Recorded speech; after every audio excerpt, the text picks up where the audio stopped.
ગુજરાતી લોકો ફરસાણના ખૂબ શોખીન હોય છે। ફરસાણ બનાવવા માટે વેપારીઓ પામ તેલનો ઉપયોગ કરતા હોય છે, પરંતુ પામ તેલનો ઉપયોગ ફરસાણ બનાવવા માટે સ્વાસ્થ્ય માટે કેટલો સારો અને આ ઉપરાંત અન્ય વૈકલ્પિક તેલનો ઉપયોગ ફરસાણ બનાવવા માટે કરી શકાય છે, તો આવો જાણીએ अब तकના આ વિશેષ અહેવાલમાં। આજે મોટાભાગના ફરસાણમાં પામ તેલનો ઉપયોગ થાય છે। પામ તેલ વનસ્પતિ તેલનો જ એક પ્રકાર છે। સારા સ્વાસ્થ્ય માટે આપણે જે તેલનો ઉપયોગ કરીએ છીએ તે તપાસવાનું આપણે ઘણીવાર ભૂલી જઈએ છીએ। જો કે તમારા સ્વાસ્થ્ય પર આવા તેલના સેવનની લાંબા ગાળાની અસરોને ધ્યાનમાં લેવી પણ મહત્વપૂર્ણ છે। ગુજરાતી લોકો ચટપટા ફરસાણના ખૂબ શોખીન હોય છે। મોટાભાગના વેપારીઓનું કહેવું છે કે પામ તેલથી ફરસાણ તાજું અને સ્વાદિષ્ટ રહે છે। પામ તેલ એ વિશ્વનું સૌથી સસ્તું તેલ છે, તેથી ગરીબ લોકો પણ ઉપયોગ કરી શકે છે। બાલાજી વેફર્સના માલિક ચંદુભાઈ વિરાણીએ अब तक સાથેની વાતચીતમાં જણાવ્યું હતું કે ઘણા વેપારીઓ ફરસાણ બનાવવા પામ તેલનો ઉપયોગ કરતા હોય છે। પામ તેલથી ફરસાણ તાજું અને સ્વાદિષ્ટ રહે છે। પામ તેલ એ વિશ્વનું સૌથી સસ્તું તેલ છે, તેથી ગરીબ લોકો પણ ઉપયોગ કરી શકે છે। આ ઉપરાંત ફરસાણમાં સિંગ તેલ અને કપાસિયા તેલના ઉપયોગથી લાંબા સમય સુધી તાજું રહેતું નથી અને ખોરું થઈ જાય છે, તેથી ફરસાણ બનાવવા ઉત્તમ એટલે પામ તેલ જ છે।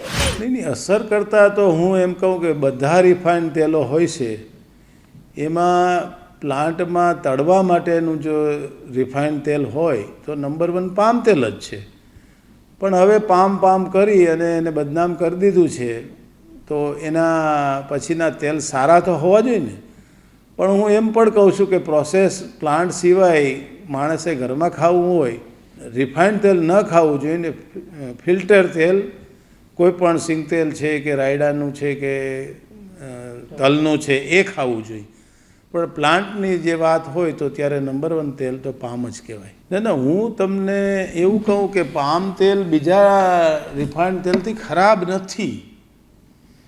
પામ તેલ બીજા રિફાઇન્ડ તેલથી સારા છે, પણ માણસોને પામ તેલ પેલા કે કપાસિયા તેલ ના ખાવું જોઈએ, ઢોરનું ખાવાનું છે એમ।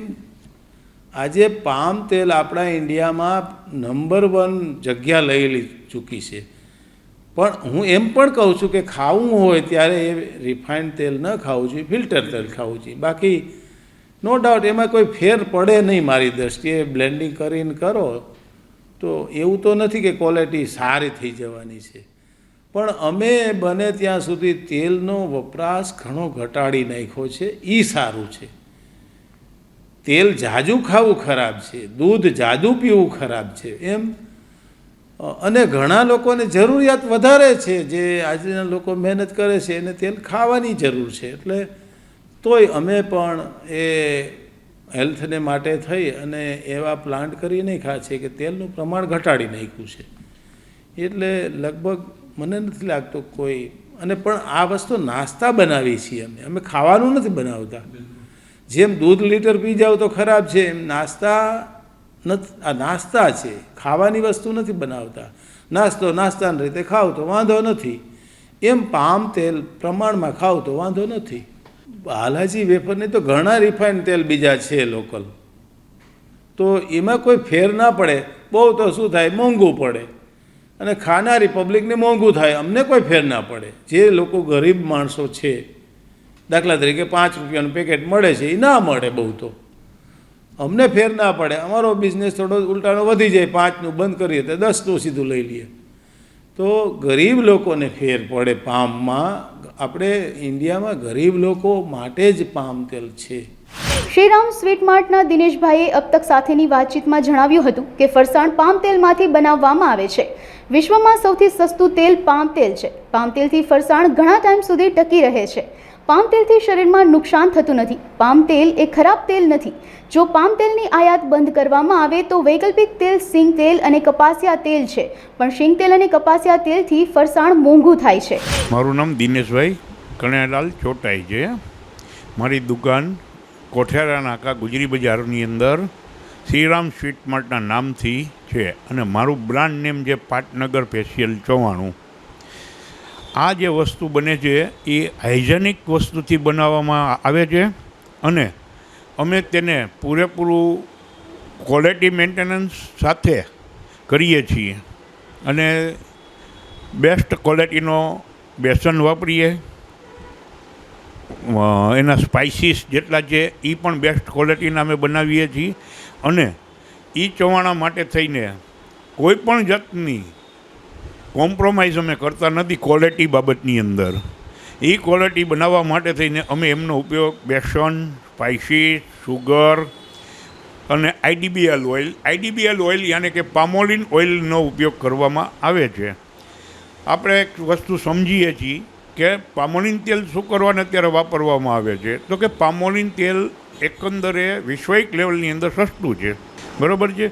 તો એ જે તેલ સસ્તું છે એના કરતાંય એની આવરદા, ફરસાણની આવરદા અને કોઈ એવું પામોલિન તેલ નથી કે જેની કોઈ શરીરની અંદર તમને આડઅસર થાય. એનાથી તમારું કોલેસ્ટ્રોલ વધે કે તમને કાર્બોહાઈડ્રેટ વધે કે એવી કોઈ વસ્તુની, કે કોઈ તમારે યુરિક એસિડ વધે કે એવા કોઈ પણ એની અંદર લક્ષણો નથી.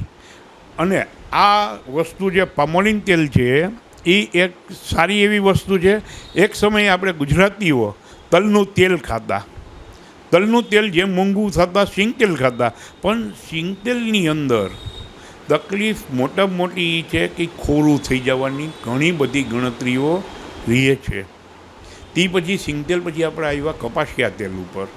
કપાસિયા તેલની અંદર તો ડૉક્ટર લોકો ખુદ કહે છે કે કપાસિયા તેલ હૃદય માટે સારું નહીં. અચ્છા, પામોલિન તેલ અત્યારે મધ્યમ વર્ગથી માંડી અને ગરીબ વર્ગ ઓલરેડી એનું પોતાની ઘરે શાક બનાવવાથી માંડીને બધી રીતે ઉપયોગ પણ કરે છે. અને પામોલિન તેલ રિફાઇન બહુ સરસ સારું આવે છે બજારની અંદર. જે સારું તેલ આવતું હોય એનો તમે ઉપયોગ કરો તો એ તમને ઘણું ફાયદાકારક છે. જે સારું તેલ ક્વોલિટી વાઇઝ સારું આવે છે તેનો ઉપયોગ કરવાનું કહું છું ખાસ. અને ક્વોલિટીથી કોઈ દિવસ ગભરાવવું નહીં. ક્વોલિટી હંમેશા માટે ક્વોલિટી જ હોય છે. અને ક્વોલિટીની અંદર ક્યાંય કોમ્પ્રોમાઇઝ કરાવવામાં આવતું નથી. હેલ્થ ઓફિસરોથી માંડીને ફૂડ વિભાગ એવું માનતા હોય છે કે પામોલિન તેલ એ ખરાબ છે. તો આવડી મોટી સરકાર તો પામોલિન આયાત કરવાની છૂટ શું કરવાના આપે છે? અને ખાદ્ય પદાર્થ તરીકે એક સમયે જ્યારે સસ્તા અનાજની દુકાનોની અંદર પણ રેશનિંગ કાર્ડ ધારકોને પણ એ લોકો પામોલિન તેલની ઓલરેડી છૂટ આપેલી હતી અને સરકાર ખુદ પામોલિન તેલનું વિતરણ કરતી. તો હવે કેમ તમારું અત્યારે હેલ્થ ઓફિસરથી માંડીને ફૂડ વિભાગ એમ કહે છે કે આ ખરાબ છે? તો એને આયાત કરવાનું બંધ કરાવી દો. આયાત નીતિના ફેરફારો લઈ આવો જેથી કરીને આપોઆપ એ બંધ થઈ જાય. પણ પામોલિન તેલ કોઈ દિવસ ખરાબ હોતું નથી. તમે જેમ વર્ષ માટે સિંગતેલ ટકાવો છો એમ એક વર્ષ માટે થઈને પામોલિન તેલ ટકાવી શકો. પામોલિન તેલ છે એ ખરેખર વાપરવાને લાયક જ છે. જો પામોલિન તેલ બંધ થઈ જાય, આયાત ભારત સરકાર કરવાની બંધ કરી દઈએ, તો પ્રતિબંધ લાદે એની ઉપર, તો આપણી પાસે ફરસાણ બનાવવામાં વિકલ્પની અંદર સિંગતેલ અને કપાસિયા તેલ રહીએ. કપાસિયા તેલ છે ઈવડું એની આવરદા ઓછી, એના હાર્ટ પ્રોબ્લેમ એનાથી થઈ શકે. જ્યારે સિંગતેલ છે એનાથી તમારે કોલેસ્ટ્રોલ વધી શકે. અને ગરીબ પ્રજાઓને જે ફરસાણ આપણે ગરીબ પ્રજાનું જ ખરેખર ખાણું ગણાય છે કે જે માણસો ગાંઠિયા ખાતા હોય, ગાંઠિયા સવારમાં નાસ્તાની અંદર એ ગાંઠિયા ખાઈને પોતાનું જીવન ગુજારતા હોય છે, એ લોકોને ઘણું બધું મોંઘું પડે અને ઘણું બધું હાલાકી પણ થાય માણસોને, એવું મારું માનવું છે. અને બને ત્યાં સુધી તમારે આવડી આ વસ્તુ જો સરકારને અનુકૂળ રહે તો આ ચાલુ રાખવાની અંદર કોઈ બાદ નથી હોતો.